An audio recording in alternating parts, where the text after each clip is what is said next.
Okay, I will admit up front, I am a novice when it comes to the world of DCC, which DCC, I know you guys all heard that term tossed out there.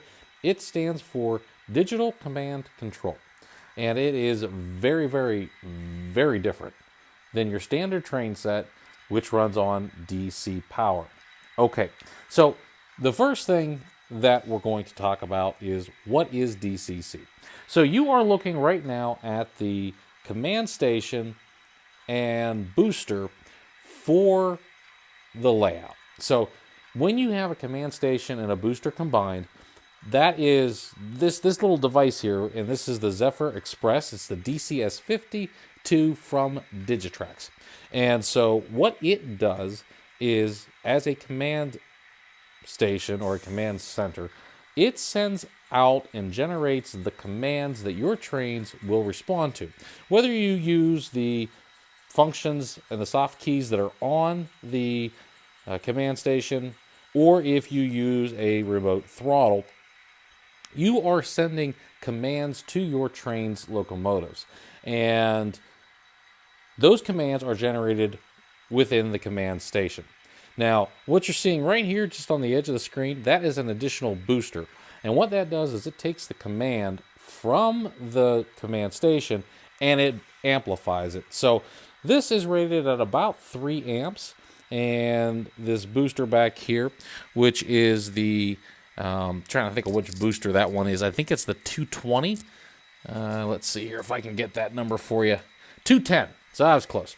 The 210, and what that does is, as the DCS52 sends out a command from either the throttle or the local controls, and it goes into a power district that is powered through the booster, that booster just takes that signal and gives it a little extra oomph to keep the signal going. Now, you may say, why is that necessary? So what happens is, the longer distance you travel from the command station to the point where the signal is received at the train, you can have distortion if the signal gets too weak. And when that happens, you can get some really unanticipated results on your train, and none of those results are going to be desirable. So that is step number one, okay? And depending on your scale, will depend on the amount of power you need. So in my case, this 3 amp booster command station powered pretty much everything I needed until I expanded the layout to about twice its size, and then I added the booster. Now, although I never had any issues, I added it because I knew I was sending a lot of information over a very long distance, and that signal will get distorted over time. Just like if you ran power on a standard DC layout, there is a point in which you would get so far away from that power source that your locomotive would start slowing down because the power just doesn't travel as far. Now that distance is very, very long and you'll probably never experience it. However, it's a lot different when you're sending digital signals.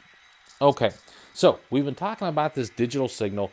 Let's talk about what that is. So our command station and boosters are generating and sending out a signal, and it's based on the keys that you have right here. So there are different functions available, and depending on your decoder and what kind of locomotive you're running, whether it's got sound or doesn't have sound, those functions will be different. So if you have a non-sound decoder, your functions are going to be very limited. Basically, you're going to control speed and you're going to control lights. When you start adding sound, you add a whole lot of different variables. Some of those variables, depending on the different decoders you may install, may apply, but typically they are designed to work with other sound-related locomotives. And I will show you what that means, but let's talk about that. All of those commands, what happens? So this little guy generates those commands and sends it out across the network. And inside each of your locomotives is one of these little guys. And there's actually 2 of them there, but there's I'll try to separate them here so you can see it. And this is if it's not taped inside this is your decoder, okay? And your decoder sits inside the locomotive. Its job is to take the command from the command station and act on it. So what it does is it interprets that signal that leaves the command station and tells the locomotive what to do. Now, as you look here, you will notice that there is an address plugged in here. So all of your decoders are given an address. Typically, most people go with the road number on the locomotive. That's the easiest way to do it. And so right now, anything I do will go out over the system to decoder 2076. Now, even though all of the decoders will get that command, 2076, the decoder that is numbered, actually called 2076, is the only one that will respond to it. So it's very important that when you're setting up your decoders, you do not have a number that replicates, because if you do, every locomotive with that number will respond to it. Now, we'll get to talk about consisting. That will be important, so remember that for later. Okay, so we've got our command station. It's generated a signal, and it has sent it out to 2076. Whatever that is, your locomotive will respond to it. If you have multiple locomotives, then you have a consist. And in a consist, there's many ways that you can do that. You can do basic consisting, which is what I just said, when you have one address and it applies to multiple locomotives. Or you can do a more advanced consist where you tell it, okay, my lead locomotive is 2076, but I'm coupling to it 1619. And then that locomotive and 1619 will run together. At any point in time, you can remove a locomotive from the consist, except the lead locomotive has to stay in the consist, but you can remove any of the trailing locomotives, and this is fantastic for helper operations or switching operations where you may have a locomotive on the front and the back. Okay, so if you are doing a complicated switching maneuver where you may need to shuffle locomotives, this is great.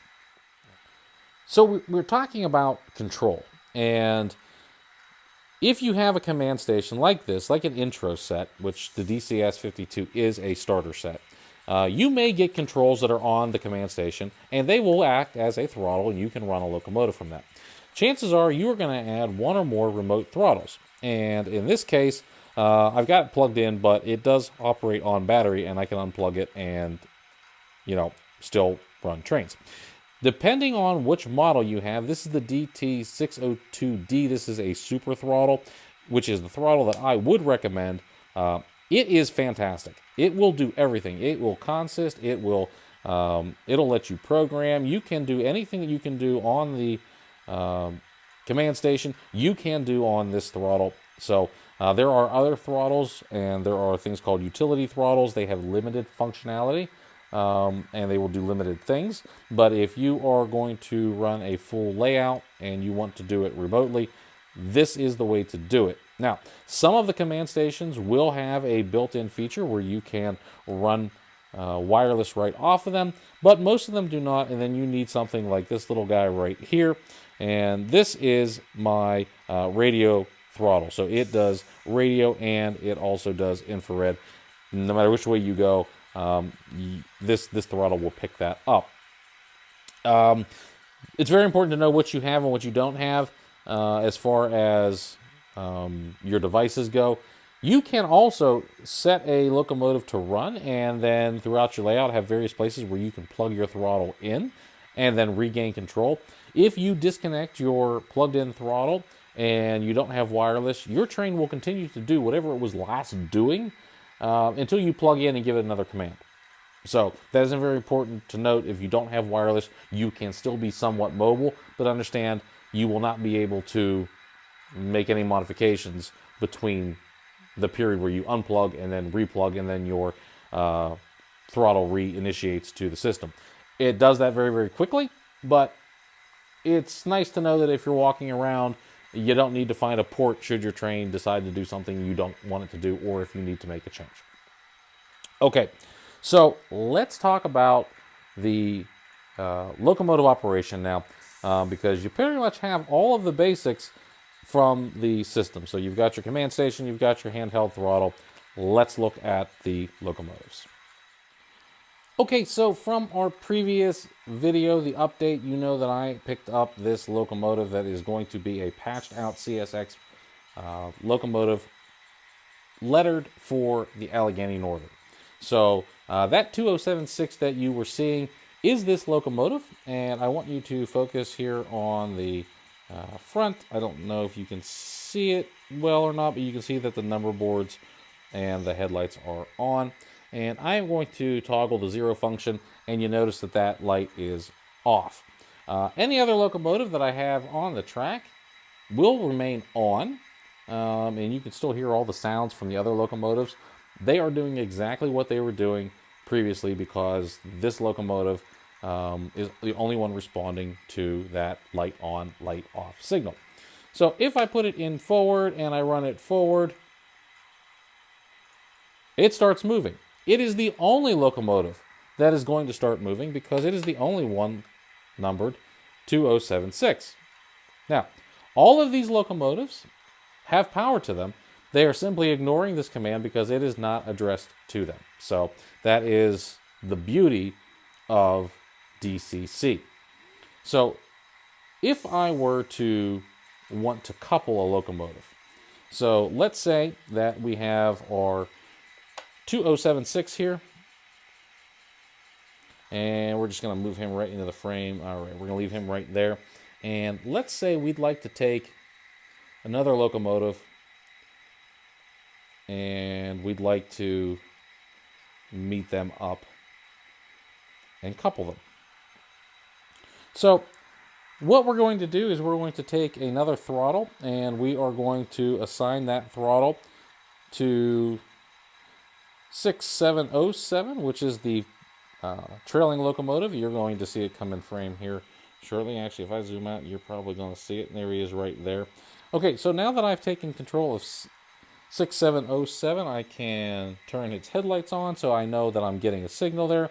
And I can move him forward, and there he is. He backed right into our 2076.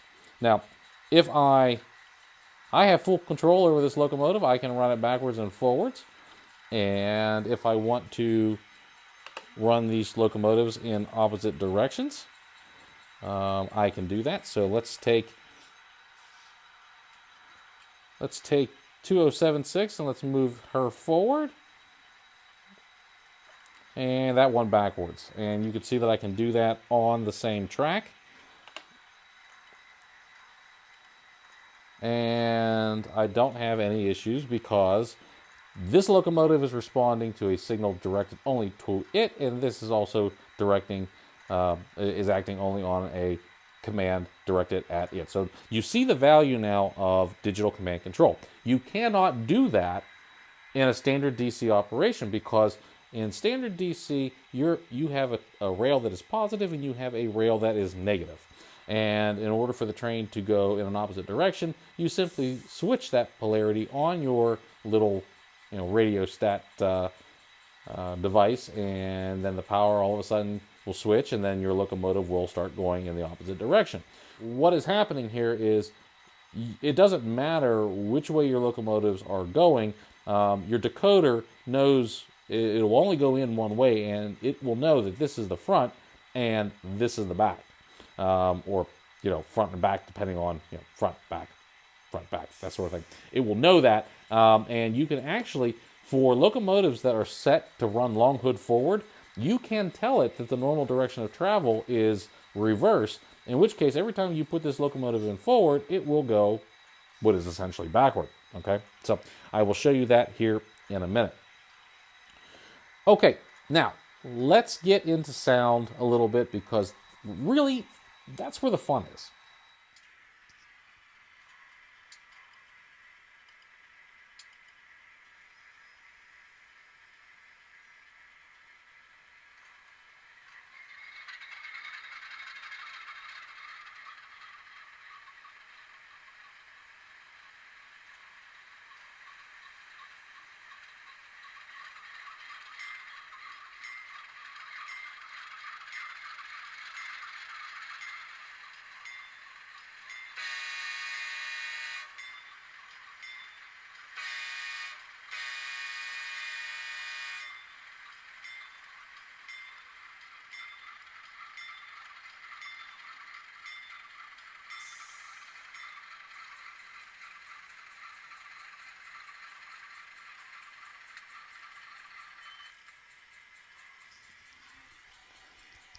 Okay, so I wanted you to hear the startup sequence of that locomotive, and how it's going to operate. And this is a Atlas. It is a ESU Loc Sound V5, which is unfortunately rolled across some dirty track installed out there, but it's a beautiful locomotive, and the sounds add to it just another dimension to your modeling, that if you are running trains, that sound really helps. But what the sound also does, and this is something that's kind of specific to the ESU decoder, they've done an amazing job of linking the sound files to the locomotion of the locomotive. So what I mean is, if you have it set by the default standards, which is to let this thing go through a startup from off and then to motion, it goes through all the sounds. You will hear the air brakes release. You will hear all of the functions that the locomotive would naturally go through before it moves. And some of the sounds are just absolutely awesome. One of the locomotives that you may hear growling in the background right now is an Elco, and it has that Elco growl that you'll hear people talking about, and it's really cool. And so you'll hear the air brakes, you will hear the compressors sound on and off, you will hear the various sounds. You'll even get a brake squeal on them when you bring them to a stop. So it's really cool.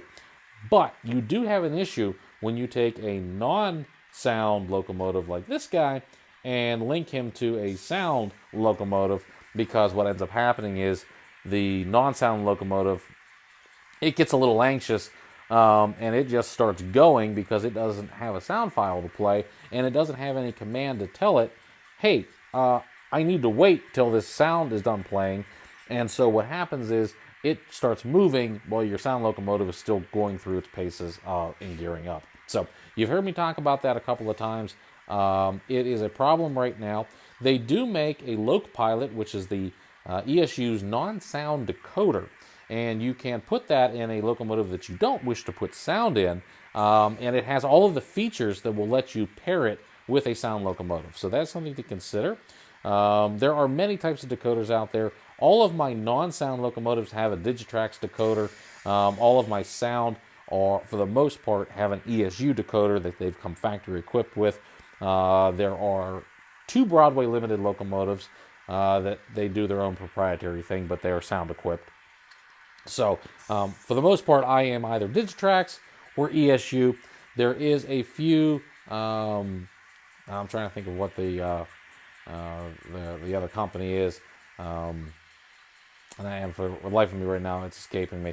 But that is that right now, that's the kind of the leaders. And I think if you're going to go sound, pretty much ESU is in my opinion, they are the champions of sound right now. So that's just kind of giving you a little bit of an idea of what you're getting on a sound locomotive versus a non-sound locomotive.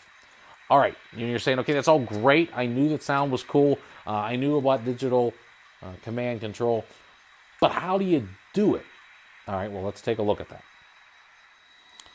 Okay, so first off, the Digitrax system, I absolutely love for programming. It is simply amazingly easy. So what I'm going to do is I have a program track. And what a program track is it is a special set of leads from the back of the command station to a dedicated section of track. And for most people, that is on a workbench or somewhere else. For me, it is right here. I'm going to show you in just a second as I get you up. It's right there. So it is isolated from the main layout right here. Okay, so I got isolation joints. And it is cleverly disguised right on the layout. And I have this little 3D printed trackmobile to remind me not to drive a locomotive onto this, but this is my programming track. So as you see 1965 sitting there, 1965 is on the program track, ready to be programmed. Okay, now it's already programmed, so we don't need to program it, but I do want to show you how you can do that on this system. So, it is so easy. All you need to do is go into your command station, which I just realized the button that you need to see is not visible, so let me make it visible. There we go. All right, right here, and you'll see that you've got some options. Now, I don't know how well this is showing up on your screen because, trying to take a video of a screen, sometimes you get a flashing effect, but you won't have that in real life. So we've got quick decoder set up, we have CB programming, and we have the option switch set up. We're going to stay away from the option switches for right now. That's a whole nother topic. But let's go into the quick programming. So this gives you some basic things that you're going to want to know about your locomotive. These are actually the only settings you need to know to get your locomotive up and running if you have put a brand new decoder in.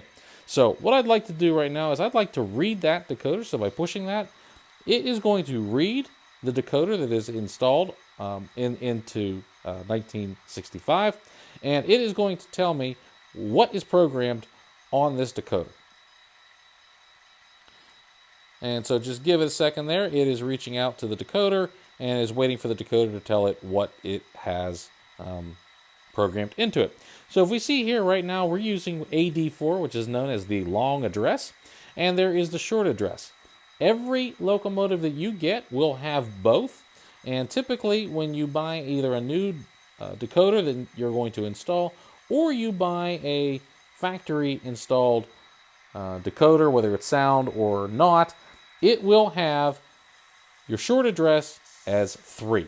That is the default universal standard. If it's something else, they'll give you paperwork, but I have yet to purchase a locomotive that is not defaulted to 3. You know what, actually that's a lie. The big boy was already programmed. It did come as 4014, which is great because I don't think that it would have fit on my programming track. So I stand corrected there. But typically all the other locomotives will come as 3. So if you want to change it, it's just a matter of telling it where you want to change it to, so which line you want to go to, and then you'll see that it's highlighted, and then you would hit the data button, and then you would change that. So right now it's 1965. That is the number of the locomotive. I don't want to change it. But what you would do is once you've changed that using the number pad to what you want, you would just click right, and then the command station will send that off to the decoder. And then once it's done, it'll tell you right here that it is good to go and that everything was done successfully. When you put your locomotive on the track, it will answer to 1965. Okay? That's basically as complicated as programming a locomotive gets. Now, there's some options here. So, NDOT, that's normal direction of travel. Reverse, right now it is off, so that means when I put it in forward, the locomotive will move forward. If that was on, that means I would be running long hood forward. So that's where you would change that function. And then we are running on the 28 step, not 14 step. That just gives you a little bit better control over you. You're using 28 steps of during your speed curve instead of 14. Nicer curve. The analog function, that is whether or not your locomotive will react on an analog or standard DC layout. Usually it's on, but there are some people that turn it off. All of mine are on. I don't have any issues, so you'll get some people that will complain about that and say you need to turn it off. I don't have any issues. You can do what you want. Like I said, it won't hurt anything. And then you can load speed tables, which means if you custom set a speed table, that means that each speed match for every notch on the throttle, so to speak, your locomotive will do something different, customized to the way you have it. Okay? That's really hardcore. I don't have any locomotives that are running a speed table. Not even the ones that are factory equipped. None of them have speed tables. And then they use the AD4. That's your long address. That means you're getting 4 numbers. And that will that'll come on as soon as you change this on the Digitrax system. If you have an NCE or other system, you may need to manually turn that on using one of the CVs. So what's nice about this is this is automatically changing. You see, it tells you right there that this stuff is all set under CV29. So it automatically assigns the value to CV29 that you need. And so that is so super easy, because if you don't have something that does an easy program like this, you've got to know the mathematics into getting the CV to read the number that you want to. It's not a matter of just going into CV number 1 and typing in 1965 and all of a sudden now it works. It's not like that. And like I said, without going into how it actually codes, yeah, this is why I like the Digitrax system. It streamlines this function. If you do not have the easy setup that this one offers, there is an online website that you can go to that is a CV calculator. And so you can tell it what you want to do, and it will tell you what value to plug into the CVs. Okay, we keep saying CVs, so what the hell is a CV? Okay, that stands for control variable. And a control variable is a set of options and control features on the decoder. So by changing various CVs, you change the way the locomotive responds to the signal. So you can make it respond really, really fast. You can make it respond very, very slow. You can make it delay. You can make it, turn lights on. You can do all sorts of things to set all sorts of functions through function mappings, and that's all done in the CVs. Okay, so we could spend an hour-long video talking about CVs. This one, we are not going to do that. We are doing a crash course. This is the 101 into the basics that, you would need to get started. So let me show you right here. So you can either go direct on the main line, which means you can program it based on the locomotive's number. That's very dangerous because I have heard stories where people have programmed on the main line and accidentally reprogrammed all of the locomotives. I don't recommend doing it. I won't do it. I will always program on my program track. If my program track, say for like the big boy, wasn't long enough, I would make a temporary program track somewhere and plug it into that. I would not use the main line. But you all can do what you want. You're big boys and maybe big girls if there's any female listeners, but you can do what you want. I like the program track because I know that I'm only talking to one decoder, and if I screw something up, I'm screwing it up one time, not 120 times. Okay, so I'm going to tell that I'm on the program track. What it does here now is it tells me, okay, what CV do you want to change, and what do you want to change it to? So in this case, let's go to CV number 2, and you know what? I don't know what that is, so I'm going to tell it CV data, and I'm going to tell it, read that to me. Tell me what your value is for CV2. Right now, my CV2 is 30. Now, if you don't know what CV2 is, that is the starting point of your speed curve. Your speed curve is how your locomotive responds to the throttle. So on some of my other videos where I'm talking about some of the new locomotives, I talk about the speed curves. That's what I'm talking about, okay?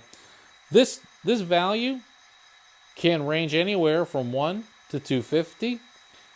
Then there is CV value 5 and 6. 5 is your high point. That is the very end of your curve. And then there is 6, which is the midpoint. And I know you're saying, wait a minute. So 6 is the middle between 2 and 5. I know it sounds weird. Yeah, I get it screwed up every now and then. But yes, 2, 6, and 5 are your starting point, your midpoint, and your end point if you are only using a basic speed curve. So with this having a voltage start of 30, that's actually telling my decoder that, hey, when you get your first command here and you start off, it's giving it an extra boost, and that value is 30. If you want to know how that math is calculated for that extra amount of voltage that it's getting, you can look inside your decoder. It will, the instructions will tell you in the book. But that is a really high number. Okay, That's a very high number. So this locomotive must have a very large power draw before it starts moving. In fact, I know that it does, because it was paired with another set of locomotives that were much faster. You can usually speed a locomotive up. You can't always slow a locomotive down, if it's got a value there of 0 or 1. And so that's just sort of where, that is how you would control that speed. So let's go to CV5 and the data, and let's see what CV5 is. Okay, so CV5 is at 154, which is not that the max value that can have is 255. So it's well short of where it could max out. And then let's go in here and let's take a look at CV6. And it's 90. Okay, so 30, 90 to 154. And for those of you who understand what that's doing, it's a really funky curve, right? So it means that I'm getting a really big jolt in the beginning to get going. But then because the distance between 30 and 90, that's 60 difference there, it's not going to get to that 90 real fast, right? So I'm going to be, by the time I'm halfway up my throttle, I'm only going to be at a 90 value there. So it's not really moving fast. And then from 90 to that 154, that's a bigger jump. So it's going to accelerate faster after the midpoint to get to that 154, but then it's going to top out. So if I've got an equal speed locomotive that is running, and that value is set for 255 at the high end, at some point in time, the locomotives are not going to be in sync, and they're not going to move at the same time. So they're not going to speed match. And that's very important if you are somebody who is trying to run distributed power or, multiple different locomotives on a consist. You want them to match as best as possible in speed so that they don't fight each other. Okay? Now, there are a lot of variables, and you can get a book that will tell you, so when, for Digitrax, if you purchase the Digitrax system, you get a book, and it tells you what some of the basic CVs are, and what their values can be, and what their range are. So I didn't get this information by, osmosis. I was reading books to figure out what all of these different values were and what CVs I should be playing with. We haven't even jumped into loading sound files and all that stuff. This is basically just getting this thing up and running, right? So there's a lot to DCC just to get your locomotives running. Okay, so what is, in all this basics, what is the purpose of this that I'm trying to convey to you? Okay, so what was my point in all of this? To give you this basic rundown, run through a bunch of numbers and programming stuff, and where were we going with all this? Well, where we were going with all this is DCC offers an entire new world of train control, train operation, and train fun. And I wish that I had made the plunge much sooner into DCC than I actually did. And I regret all of the time that I spent doing just straight DC, because although it was great in the hobby, I really feel like I could have had a lot more fun starting off on this, and I was intimidated by DCC. Okay? There are aspects of DCC that still intimidate the hell out of me. I'm not going to lie to you. But the basics of getting it up and running, and the addition of sound, which I always said I would never do an N scale, but listen to it. It sounds awesome. So I don't know why you wouldn't want that on your layout as a feature. And I know sometimes when if I forget to turn some locomotives off, like I did with that Elco, and it's running in the background, and if I do that a couple of times, and all of a sudden I turn the layout on, I get 6 or 7 locomotives all going through their stutter sequence. It's kind of obnoxious. It's funny, It's annoying, but, you know, we'll take the good with the bad. If you are thinking about going into DCC and you're hesitant because you're like, I don't understand it. Hey, I don't necessarily understand it, and I've got an entire basement full of it. So you don't need to fully understand it. In fact, you're better off getting it and playing with it and learning it that way, because all of this stuff that I just told you, if you don't have any background in DCC, you're probably glazing over a little bit going, what in the hell is he talking about? I don't understand it. But if you see it and you have had your hands on it and you've played with it a little bit, then you realize, oh, okay, I know what he's talking about. I understand those CVs. I understand what I'm trying to do, and I understand what I need to do. And once you actually start programming some of those CVs and getting your trains to respond to it, and you see what those variables do, then you have a whole new respect for it. And then you can start doing speed matching. And so what I'm going to do is I'm going to do a couple more videos that are on DCC. Speed matching is going to be the next one, because I hate speed matching. Now, I love the outcome of speed matching, but I hate actually doing it, because you can get some locomotives so close and then you can't get any closer, and you just have to settle with it, and it's not perfection, and you go, what the hell? So I'm going to go through some of that, but I wanted to do this brief, like, shotgun intro, this 101 into the DCC universe to push you into making the jump. So if you have a layout and you want to make the conversion, or if you're getting ready to get started and you're trying to decide whether you want to go to DCC or DC, I'm a big proponent of DCC. I'm even a bigger proponent of sound. I think they are really what takes this layout to the next level. That locomotive that you're looking there right now is from Bachmann, and yes, it is a Bachmann locomotive. I have 3 Bachmann locomotives on this layout. They are beautiful. They run extremely well. They sound great, and actually the detail is fantastic. They've got some better detail than some of my older Atlas models do, if you believe that or not. And they are reasonably priced. So this little guy here that you're looking at, I bought at a train show for $110. DCC sound equipped. Now, the sounds are not as good as you would get on a Scale Trains locomotive that you're going to pay $250 for, okay?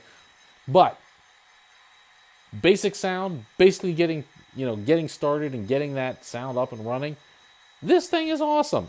Like, and for $210, I get a horn, I get an engine sound. What more do I need? So if you're just getting started, look at these Bachmann locomotives. They have a couple of different versions out that are on the inexpensive side. Once again, it's CSX in the Gray Ghost scheme, which I've mentioned. I really like that scheme because it's kind of ugly, but I like the blues and the grays. So, it's cool, right? And you can get it at a decent price. Now, if you're worried about the overall cost of the DCC system to get started, look at I highly recommend the Digitrax DCS52 system. They're not a sponsor of the channel. Hint, hint, they're Digitrax. But I think they have the best control system out there. I've seen some of the other ones. I've been able to play with some of the other ones. And I will come back to my Digitrax all the time. Their decoders are great. I really don't have any of their sound decoders. They're really not known for those. But they've got a great website for drop-ins. So if you go onto the website, you can find out which decoder drops right into your locomotive if you're making a switch over, which is really helpful. If I'm doing sound, it's ESU all the way. So that's just me. But what I wanted to do, and what I hope you pulled away from this, is that yes, there's a lot with DCC, but the options are endless. If you've got some basic DCC questions that you're thinking about getting started, you want a little bit of help. Understand that you were talking to I'm going to say at this point, it's about 3 years I've been doing DCC, so I am still very much a novice in it, but I will help you in any way that I can, and anything that I may have, stumbled upon myself. So what we're going to do here is we're going to cover speed matching next, because I think that's a common topic that There's not a whole lot of videos on it, but you folks all need to do it. So we'll cover that. And then I will go through some basic wiring. That'll be a pretty short video because DCC wiring is so simple. But I'll go through like auto reversers and stuff like that so that you can understand what we're doing. So as always, don't forget to hit that like button, smash that subscribe button, turn on the little bell so that you get notified when I put new stuff out there. And if you have questions, comments, anything related to DCC or getting started with DCC, feel free to leave that comment down below. I do try to answer as many of the comments as I can. It's life is busy, so if it takes me a few days, that's just what it's going to take. But I do promise that I read everything and I try to get to them when I can. Until then, happy modeling, enjoy your DCC and sound systems.